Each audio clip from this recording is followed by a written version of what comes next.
Olá, amigos que acompanham a programação da Graúna FM. Eu sou Renata Chiara, falo com vocês da internet, com vocês do rádio, sobre assuntos diferenciados. E hoje eu chego aqui para falar sobre uma polêmica que aconteceu na última sexta-feira, Dia do Médico.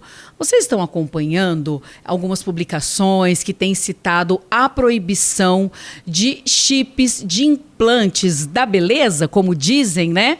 Para falar um pouco melhor sobre isso, eu convidei aqui a doutora Fernanda Munhoz, que tem propriedade, que entende sobre o assunto, para esclarecer para a gente qual é esse movimento que está acontecendo na indústria e no segmento médico. Seja muito bem-vinda, doutora Fernanda Munhoz, tudo bem? Oi, Renata, tudo bem? Oi, pessoal. Boa tarde.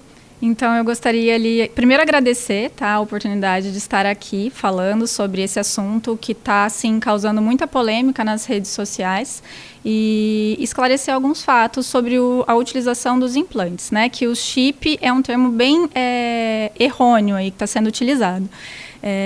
Ficou muito popular chip, né, doutora? Mas não é chip, ficou. É implante. Não. São implantes, Tá. né? Então, esclarecer, os implantes que foram proibidos são os implantes hormonais, né? Que são testosterona, gestrinona, estradiol, entre outros que são também utilizados. E aconteceu essa polêmica toda porque algumas sociedades médicas tradicionais entraram com um pedido junto à Anvisa para que fosse cancelado, proibido aí a manipulação, a comercialização e a utilização desses implantes. Mas com base em quê, doutora Fernanda? Por que proibir? E já de cara a Anvisa aceitou, sem ouvir o outro lado, sem contestações? Como que aconteceu isso? Aí que está a questão, um grande questionamento tanto das pacientes, e principalmente das pacientes, quanto de alguns médicos que também utilizam esse tipo de tratamento. Foi baseado em um site que não tem embasamento científico nenhum. Tá? E não foi ouvido o outro lado, nem o lado das pacientes que se beneficiam desse tratamento e nem os médicos que têm vários estudos científicos, né? Então, os implantes hormonais é apenas uma via de administração de hormônios, né? Não é a via que eu mais utilizo para os meus pacientes, tá? Porém, eu tenho embasamento porque eu estudo sobre isso. Sim. Eu utilizo esse tipo de tratamento também quando convém, tá? Minha mãe é uma paciente minha que já utiliza os implantes há mais de 3 anos, tá? Então você não faria uma coisa errada na sua mãe. De forma alguma, tá? Então, assim, E claro, tudo que eu vou utilizar com segurança, com estudos, com aprimoramento. Então, eu estou sempre me atualizando, sempre aprendendo, sempre sabendo também conduzir efeitos colaterais que qualquer via de utilização de qualquer tipo de medicamento, mas principalmente de hormônios, podem ter, sim, efeitos colaterais. O que acontece é que muitos médicos, muitos colegas indicam esse tratamento para fins estéticos, de maneira errada, né? Certo. E não é meu foco nunca foi um fim estético.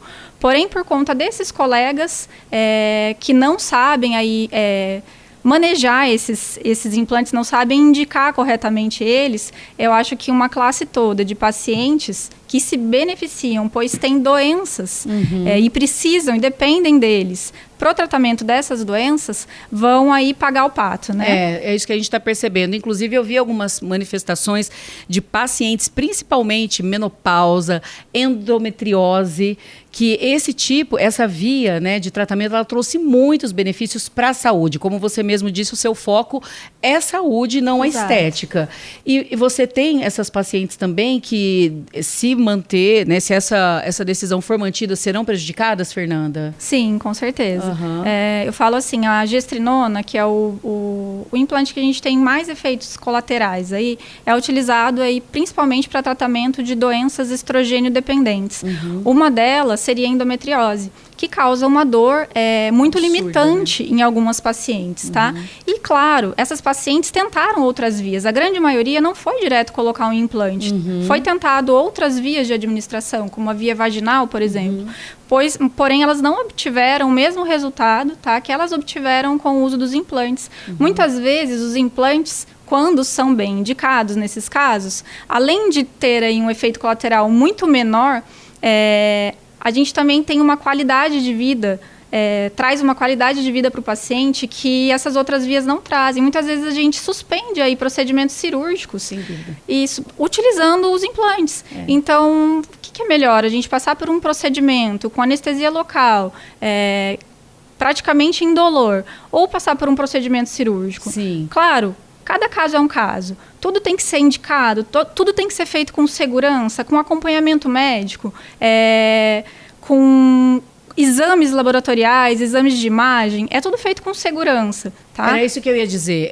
Até vou abrir um parênteses para vocês aqui, audiência, para dizer que me chamou a atenção essa questão quando eu comecei a ver na Sexta-feira o Movimento, porque eu faço uso de implantes há algum tempo, né? Acho que há uns 2 meses, mais ou menos, né, doutora?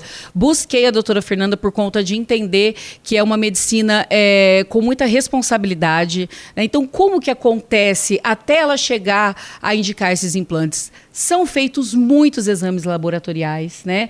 Exames de sangue, você vai ver todas as taxas, o que está faltando. Está faltando vitamina, dá para repor de forma oral, né? Você faz um casamento de outros medicamentos também. Então, a pessoa que às vezes está dando voz aí à internet e publicando algumas coisas que não são verdade, às vezes nem conhece como é feito esse tratamento, né, Fernanda? Exatamente.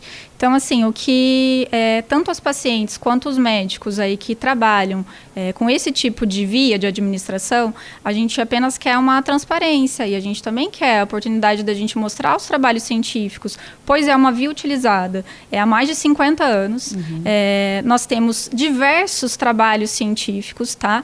Além disso, é uma via utilizada não apenas aqui no Brasil, é utilizada há muito tempo já, pelos Estados Unidos, pela Europa, pela Austrália. Inclusive, na semana passada agora, teve um congresso mundial de menopausa, onde foi tratado desse assunto, o assunto dos implantes, tá? Então, assim, eu acho que é uma questão de estudo, tá? Tanto por parte aí dessas sociedades, tá, que não estão dando abertura, simplesmente são contra, ponto final, quanto da Anvisa também, né? A Anvisa fiscaliza essas farmácias que manipulam os implantes há muitos anos, tá? Então, acho que é uma questão de fiscalizar não apenas ali quem produz, mas também os médicos que estão prescrevendo, tá? Então, é muito mais fácil você proibir a utilização de uma coisa do que você fazer uma fiscalização. O que eles não estão entendendo é a quantidade de mulheres que estão sendo prejudicadas. Exatamente. Porque os homens, existem outras vias, tá? Para fazer administração com segurança. E, às vezes, até mais fácil.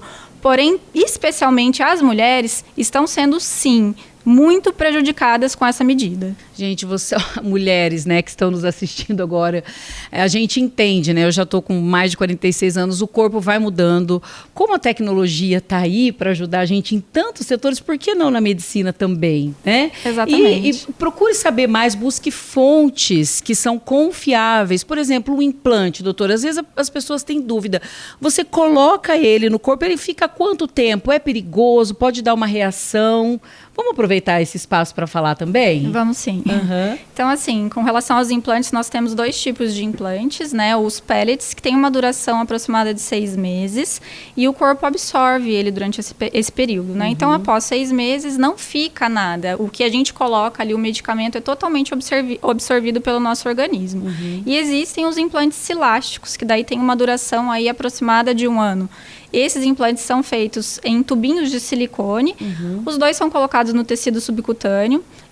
Esse silástico, você pode retirar ele a qualquer momento. Como eu falei antes já, né? Todo medicamento, independente se é hormônio ou não, podem sim apresentar efeitos colaterais. Sim. Por isso que é importante, muitas vezes, você conversar com o paciente, entender qual é a dor dele, entender também como estão todos os exames, qual o histórico familiar, uma anamnese realmente completa, com histórico, com os exames, e para você fazer a melhor indicação, tá? Com segurança. E tudo isso também veio muito bem acompanhado de rotina de atividade física, boa alimentação, né? Por isso que observamos, né, pelo cuidado que esses médicos que estão usando implantes têm, sobre eles não prescreverem apenas os implantes, mas um conjunto, né, para ver o ser como um todo, né, Fernanda? Eu acredito que o bom médico, aquele que está prescrevendo com segurança, de acordo com os embasamentos científicos que nós temos, sim, trabalham dessa forma, né? Porque toda doença não é causada apenas pela falta ou pelo excesso do hormônio. Acho que tudo isso é causado por um conjunto de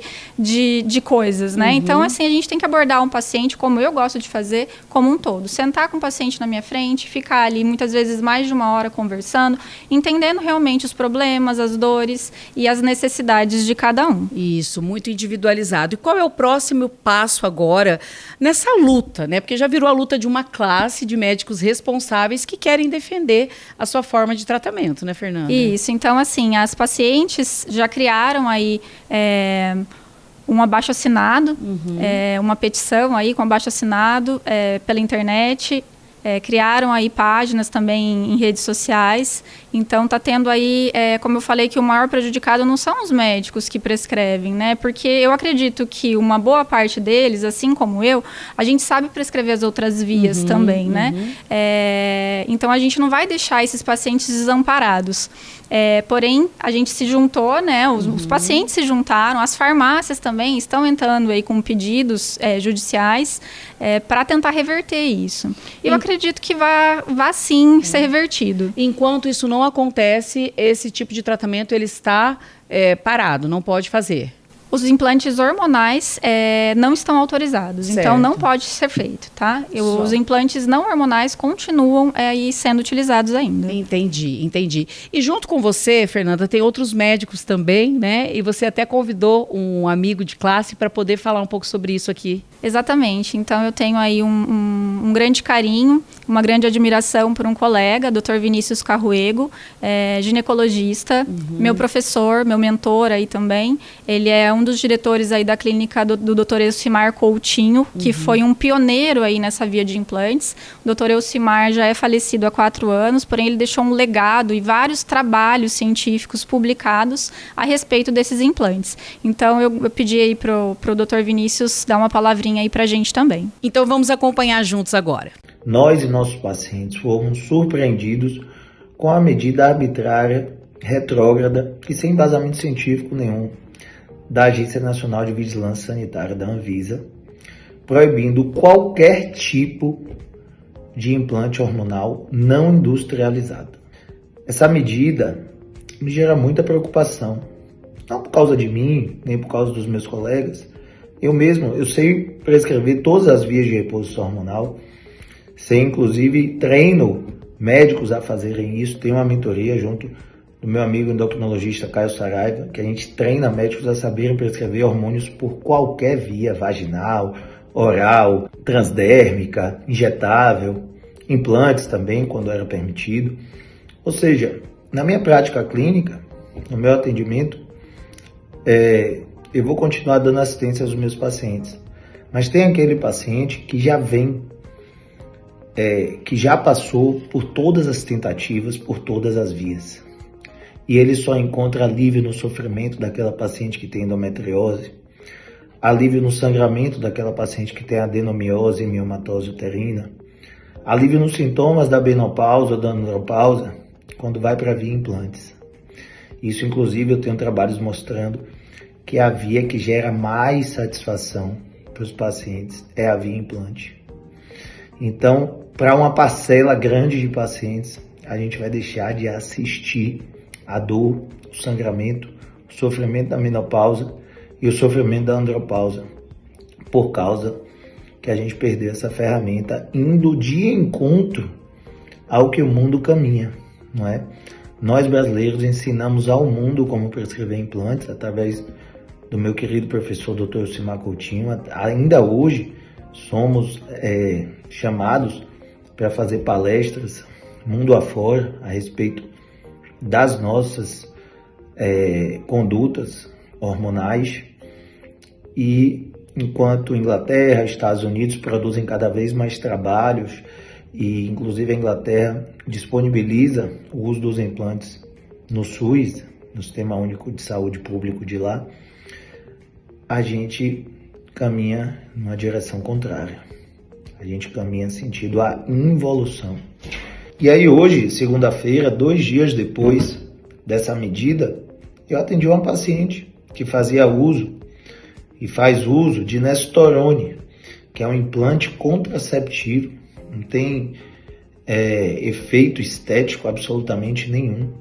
Ela tem uma doença psiquiátrica, ela já tinha tentado bloquear a TDPM dela. Eu aqui no meu perfil do Instagram eu tenho uma postagem falando o que é TDPM, que seria, traduzindo aí para os pacientes, uma TPM com implicações muito mais severas. O paciente perde relacionamentos, perde oportunidades de trabalho por causa dos ciclos menstruais, e ela já tinha tentado todos os tipos de tratamento com psiquiatra, bloquear a menstruação dela de forma conservadora, com ginecologistas, com pílulas, com injetáveis, e ela só conseguiu controlar a doença dela com implante de Nestorone. E ela veio me perguntando: doutor, o que é que eu vou fazer da minha vida? Falei: fique tranquilo que essa medida vai cair. A gente espera que essa medida vai cair. Quando cair, a gente recoloca seu implante, tá? É o que eu espero. E assim como essas, várias outras pacientes têm me mandado mensagem: doutor, o que é que eu vou fazer da minha vida? O que é que eu vou fazer com a minha endometriose? Eu vou voltar a ter aquele sofrimento? Se a intenção era deixar as pacientes contra a gente, surtiu o efeito contrário. Os pacientes estão se engajando muito nessa luta. E vai ser peça fundamental aí para a gente conseguir rever essa medida, junto às medidas jurídicas cabíveis, obviamente, e aí que a gente consiga voltar o caminho à evolução e não continuar na involução. Excelente semana a todos. Tá aí, acabamos de acompanhar a colocação, a posição do Dr. Vinícius, que tem muita base para poder fazer e falar o que ele está falando aí publicamente. E eu quero deixar para você, Fernanda, aqui o espaço aberto para as considerações finais para a nossa audiência, por favor. Eu gostaria primeiro de falar aí que cada pessoa, quando tiver alguma dúvida, eu estou à disposição, tanto nas redes sociais quanto na minha clínica, para responder essas dúvidas. Referentes aos implantes ou não, e também, assim, para as pacientes que utilizam os hormônios, para ficarem tranquilas, porque existem outras vias aí que a gente pode estar utilizando por enquanto, tá? Então, fiquem tranquilas que o tratamento não vai deixar de ser realizado. Muito bem. Como foi bom poder estar aqui com a doutora Fernanda Munhoz, esclarecendo para vocês um pouquinho essa polêmica, né, sobre o uso ou não de implantes, e ficou muito bem claro. Muito obrigada a todos vocês pela audiência e a gente sempre se fala aqui na Líder.